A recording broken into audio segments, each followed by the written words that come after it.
Kali ini gue akan menceritakan salah satu cerita mistis dari seorang gadis Malang yang diteror oleh bayangan wanita bergaun merah di jendela apartemennya. Lalu seperti apa ceritanya?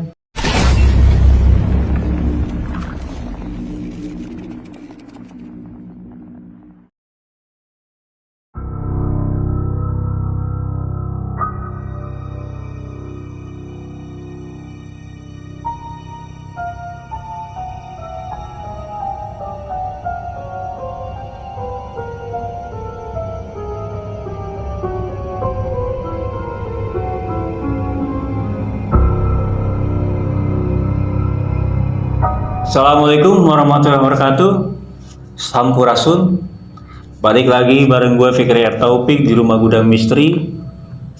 Dan kali ini gue akan menceritakan salah satu cerita mistis dari seorang gadis Malang yang diteror oleh bayangan wanita bergaun merah di jendela apartemennya. Lalu seperti apa ceritanya? Jangan lupa like, comment, dan subscribe channelnya Rumah Gudang Misteri. Dan kalau misalnya kalian mempunyai cerita horor atau ingin menjadi narasumber di Rumah Gudang Misteri, bisa DM ke rumahgudangmisteri.official. Dan cerita ini dikirimkan oleh seorang wanita yang sebut saja bernama Rina. Di sini gua akan ber-POV sebagai Rina ya, biar lebih gampang teman-teman. Kita masuk ke ceritanya. Namaku Rina. Aku bekerja sebagai wanita penghibur. Hidup di balik topeng dan gemerlap malam di sebuah apartemen kecil. Hidupku penuh rahasia. Dan salah satu rahasia terbesarku adalah hubunganku dengan seorang pria bernama Aris. Dia bukan hanya kekasih gelap, tapi juga bosku. Aris adalah pria kaya yang terobsesi denganku. Ia bahkan memberikan sebuah gaun merah yang sangat mahal, yang selalu ia minta aku kenakan setiap kali kami bertemu. Suatu malam, sekitar pukul 3 dini hari, aku baru saja kembali dari pertemuanku dengan klien. Aku menuruni taksi dan pandanganku langsung tertuju ke jendela kamarku di lantai 2. Jendela itu gelap, tapi ada siluet seorang wanita bergaun merah yang berdiri diam di dalam sana. Seolah memperhatikanku, jantungku berdebar tak karuan. Siapa itu? Aku tinggal sendirian dan aku tahu pasti lampu kamarku mati. Aku bergegas naik, rasa takut menyelimutiku. Setibanya di dalam, aroma parfumku tercium kuat di udara. Aku berjalan perlahan ke kamar. Ruangan itu kosong, jendela tertutup rapat. Dan gaun merah pemberian Aris tergantung rapi di balik pintu lemari. Aku menghela napas lega, mencoba meyakinkan diriku bahwa itu hanya halusinasi akibat kelelahan. Namun, keanehan tidak berhenti di sana. Malam berikutnya siluet itu muncul lagi di jendela. Kali ini, ia melambaikan tangan ke arahku dengan gerakan yang lambat dan menyeramkan. Aku panik. Apakah ini ulah Aris? Tapi ia tidak pernah sekalipun mengancamku.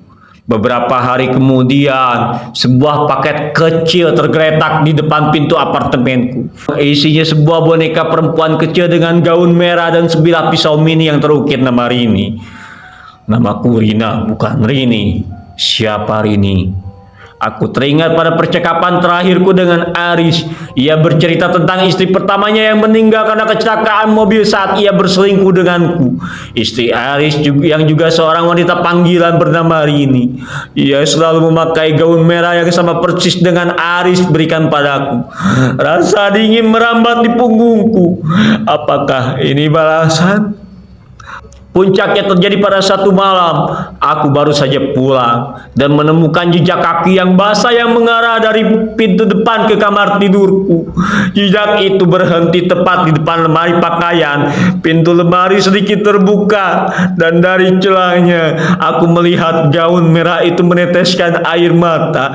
Aku menjerit. Rasa takutku membuatku mematung. Tapi ketika aku menatap lebih dekat, aku menyadari air mata yang menetes itu bukanlah air biasa, melainkan darah. Kemudian sebuah suara berbisik di telingaku, "Kamu mengambil tempatku, gaun ini dan segalanya."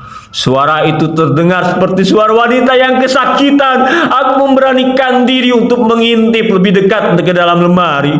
Dan betapa terkejutnya aku ketika melihat bukan hanya gaun merah itu, tapi juga sepasang mata merah menyala yang menatapku dari kegelapan di dalam lemari. Di samping gaun itu, sebuah surat kecil terselip. Aku mengambil surat itu dengan tangan gemetar. Tulisan tangan di dalamnya terlihat familiar, tulisan tangan Aris. Namun isinya membuatku lemas.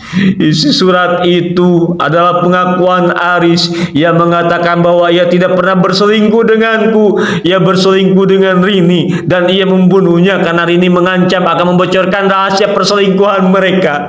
Ia menulis, "Sekarang kau mengambil tempat Rini. Kau akan menggantikan Rini sebagai bayanganku yang terkurung dalam gaun merah ini selamanya." Kini setiap malam aku melihat bayangan Rini di jendela kamarku. Di setiap malam aku merasa dia semakin dekat. Karena aku tahu teror itu bukan hanya sekedar hantu, tapi pengingat dari dosa masa lalu yang kini menjadi takdirku. Aku adalah Rini dan gaun merah ini adalah penjara abadiku. Oke, teman-teman. Segitu saja cerita horor kali ini. Kalian boleh percaya atau tidak, itu hak kalian. Dan seseram apapun pengalaman horor kita, akan lebih seram kalau kita tidak punya uang. Assalamualaikum warahmatullahi wabarakatuh. Sampurasun.